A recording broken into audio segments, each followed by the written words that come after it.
ఇప్పుడు అందరి చూపు తమిళనాడు ఇన్ఛార్జ్ గవర్నర్ విద్యాసాగర్ రావు పైనే ఉంది. గవర్నర్ ఏ డెసిషన్ తీసుకుంటారనేది ఇప్పుడు హాట్ టాపిక్ గా మారింది.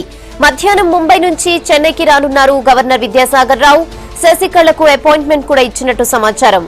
సమస్య పరిష్కారానికి ప్రస్తుతానికి గవర్నర్ ముందు 4 అంశాలు ఉన్నాయని చెప్తున్నారు ఎక్స్పర్ట్స్.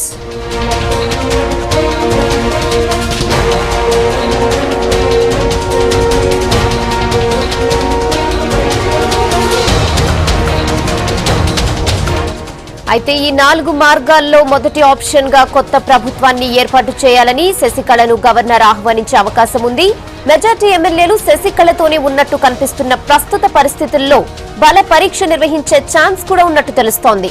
ఇక రెండో ఆప్షన్ గా ఆపద్ధర్మ ప్రభుత్వాన్నే గవర్నర్ కొనసాగించే అవకాశం ఉంది. శశికళపై సుప్రీంకోర్టు తీర్పు వచ్చే వరకు ఎదురు చూసి ఆ తర్వాతే పూర్తిస్థాయి ప్రభుత్వాన్ని ఏర్పాటు చేయించేలా చర్యలు తీసుకోవచ్చు. నిర్దోషిగా తేలితే శశికళే సీఎం అయ్యే ఛాన్స్ ఉంటుంది. లేదంటే పన్నీర్ సెల్వంను సీఎంగా కొనసాగించొచ్చు. ఆయన నాయకత్వాన్ని ఎమ్మెల్యేలు అంగీకరించుకుంటే కొత్త నాయకుడిని ఎన్నుకోవాల్సి ఉంటుంది.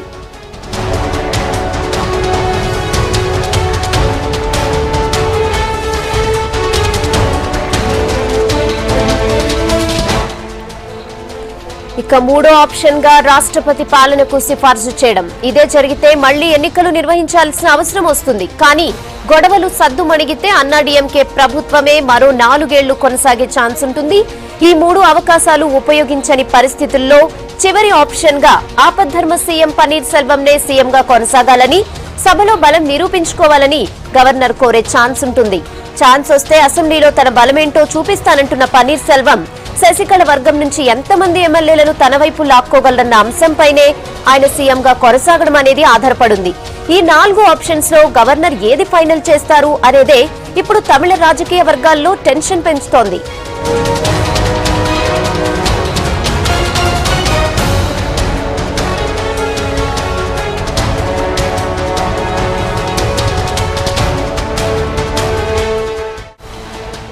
ఇక తమిళనాడు తాజా పరిణామాలపై మరింత అప్డేట్స్ బుచ్చన్ అందిస్తారు. బుచ్చన, గుడ్ మార్నింగ్. గవర్నర్ ఇవాళ చెన్నైకి వస్తున్నారు. అలాగే శశికళకు కూడా అపాయింట్మెంట్ ఇచ్చినట్టు తెలుస్తోంది. మరి గవర్నర్ ఎలాంటి డెసిషన్ తీసుకునే ఛాన్స్ ఉంది?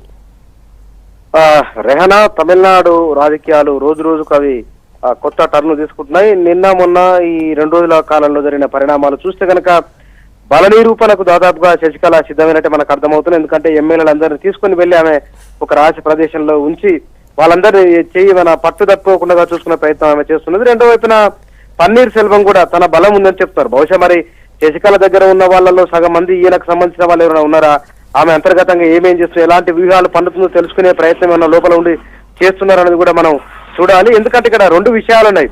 ఇందాక మీరు చెప్పినట్టుగా 4 అంశాలు గవర్నర్ ముందలుంటే, రెండవది ప్రజల దృష్టిలో ఇంకా కొన్ని అంశాలు ఉన్నాయి. ఎందుకోసం అంటే ఇప్పుడు ఎన్నికైన ఎమ్మెల్యేలు శశికళ దగ్గర ఉన్న వాళ్ళు ఎవరైతే ఉన్నారో వాళ్ళంతా ఒకవేళ కనుక బల పరీక్ష పిలిస్తే కనుక డెఫినెట్ గా శశికళనే ముఖ్యమంత్రి అయ్యే అవకాశాలు చాలా ఎక్కువ ఉన్నాయి. రెండవది ఆమె శిబిరంలో ఉన్న వాళ్ళు కొంతమంది ఏమన్నా ఇతని మనిషి పన్నీర్ సెల్వం మనుషులు అయితే కనుక వాళ్ళు ఇటువైపు వస్తే కనుక ఇద్దరికి కాకుండా స్టాలిన్కి ఇది లాభించే అవకాశం ఉంది. ఒకవేళ ఈ దీంట్లోకి వెళ్ళి ఈ స్టాలిన్ పరోక్షంగా మద్దతు ఇచ్చిన, లేకపోతే కనుక ఏఐడిఎంకి వెళ్ళి కొంతమంది ఒక 20-25 మందిని దానిలోకి తీసుకుంటే చాలు ఆ స్టాలిన్ ముఖ్యమంత్రి అయ్యే అవకాశాలు ఉంటాయి. అది సాధ్యమా అసాధ్యమైన విషయం పక్కన పెడితే కనుక ఇప్పుడు జరుగుతున్న ఈ పరిణామాలు మొత్తం ఈ ఎపిసోడ్ అంతా మనం చూస్తే కనుక మునుపటి కంటే కూడా పన్నీర్ సెల్వం శశికళను నైతికంగా దెబ్బకొట్టే ప్రయత్నం చేస్తున్నారు. ఆమె శిబిరంలో ఉన్న వాళ్ళందరూ కూడా నైతికంగా దెబ్బకొట్టే ప్రయత్నం చేస్తున్నారు. ఎందుకోసం అంటే నిన్న ఆయన మీడియాతో మాట్లాడిన తర్వాత ఒక లేఖను విడుదల చేసిండు. శశికళ జయలలితకు రాసిన లేఖ అది. తనకు రాజకీయాల పట్ల ఎలాంటి మక్కువ లేదని, తన రాజకీయాల్లో ఉండబోనని, కేవలం అక్క అంటే జయలలిత, ఆమె ఆశయాలు కొనసాగిస్తున్నది ఎమ్మెల్యే కాదు, మంత్రి కాదు, నాకు ఎలాంటి పదవి వ్యామోహం లేదు అని ఆమె చెప్పిన ఒక లేఖను విడుదల చేసిండ్రు. ఇది శశికళను మానసికంగా దెబ్బకొట్టడమే. తమిళ ప్రజానికానికి పోయే సిగ్నల్స్ ఏముంటాయి? ఇవాళ విద్యార్థులు, సినిమా రంగానికి సంబంధించిన వాళ్ళు, సాధారణ ప్రజలు కూడా పన్నీర్ సెల్వానికి నైతిక మద్దతు ఇస్తున్నారు. ఈ నైతిక మద్దతు ఇవ్వడం వల్ల రేపు తమ రాజకీయ భవిష్యత్తు ఎట్లా ఉంటుందో అని ఆందోళన చెందుతున్న శశికళ శిబిరంలోని ఎమ్మెల్యేలకు కూడా ఇదో రకంగా భయమే. బహుశా ఈ మానసికంగా ఆయన బయటికెళ్ళి నరుక్కుంటూ రావడం వలన శశికళ శిబిరంలో ఉన్న వాళ్ళు కొంతమంది పన్నీర్ సెల్వం వైపు వచ్చే అవకాశం ఉంది. ఎందుకోసం అని అంటే ఇందాక మనం అనుకున్నట్లుగా ఇవన్నీ ప్రయోగాలు చేస్తున్నాడు ఆయన.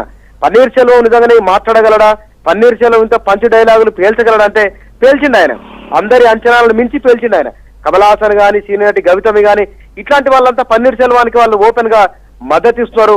చాలా మంది సినిమా రంగానికి సంబంధించిన వాళ్ళు ఇతని బోల్డ్ స్టేట్మెంట్ ను ఆహ్వానిస్తున్నారు. అందుకోసమనే ఆ తమిళ్లో ఉన్న ప్రజలంతా కూడా అమ్మతో వాళ్ళు అటాచ్ అయి ఉన్నారు. 2 సార్లు ఆమెను వరుసగా 2 సార్లు ముఖ్యమంత్రి చేయడం అంటే ఆ ప్రజల్లో ఆమెకున్న క్రేజ్ లేదా ఆమె ప్రజల్లో ఉన్న ఇమేజ్ అది.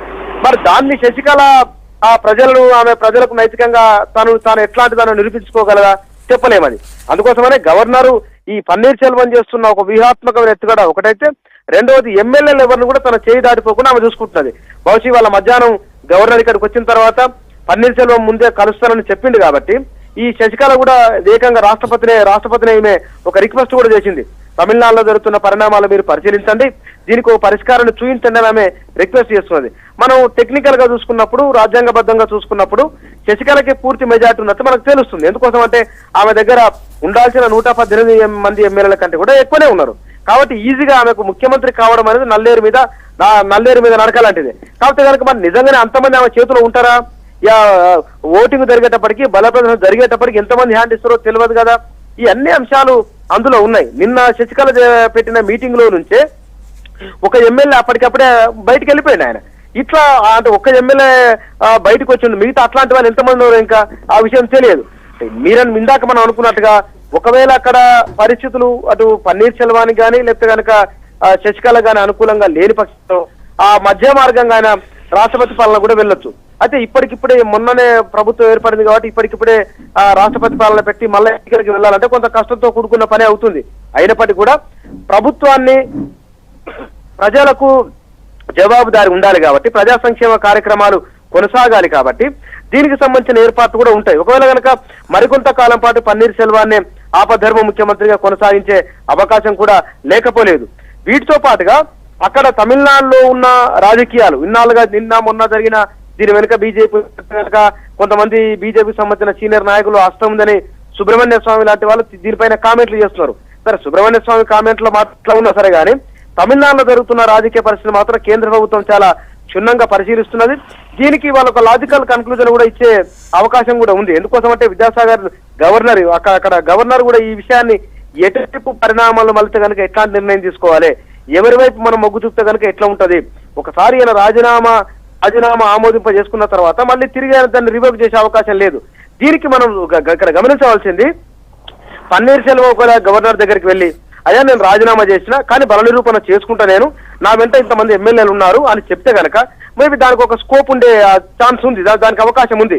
ఈ లోపే గనక శశికళ వెళ్ళిపోయి గవర్నర్ కలిసి నాకు పూర్తి మెజార్టీ ఉంది కాబట్టి నేను అవుతాను ముఖ్యమంత్రి అంటే కనుక చేయగలిగింది లేదు. ఎందుకంటే లీగల్ గా ఈమె కరెక్ట్ ఉంటుంది, ఆమె దగ్గర ఎమ్మెల్యేలు ఉన్నారు, ఆ పార్టీ లీడర్ కూడా ఆమె ఎన్నుకోబడింది, సభాపక్ష నాయకురాలిగా ఎన్నుకోబడింది. ఇవన్నీ కూడా ఆమెకు సానుకూల అంశాలుగా ఉన్నాయి. అయితే ఇవాళ మనకు సాయంత్రానికల్లా తమిళనాడు రాజకీయాలలో జరగబోతున్న పరిణామాలు ఎట్లా ఉండబోతున్నాయి, అంతిమంగా వాటి రిజల్ట్ ఎట్లా ఉండబోతున్నది, ఈ విషయాల పట్ల మనకు ఇవాళ సాయంత్రానికల్లా క్లారిటీ ఖచ్చితంగా వచ్చే అవకాశం ఉంది.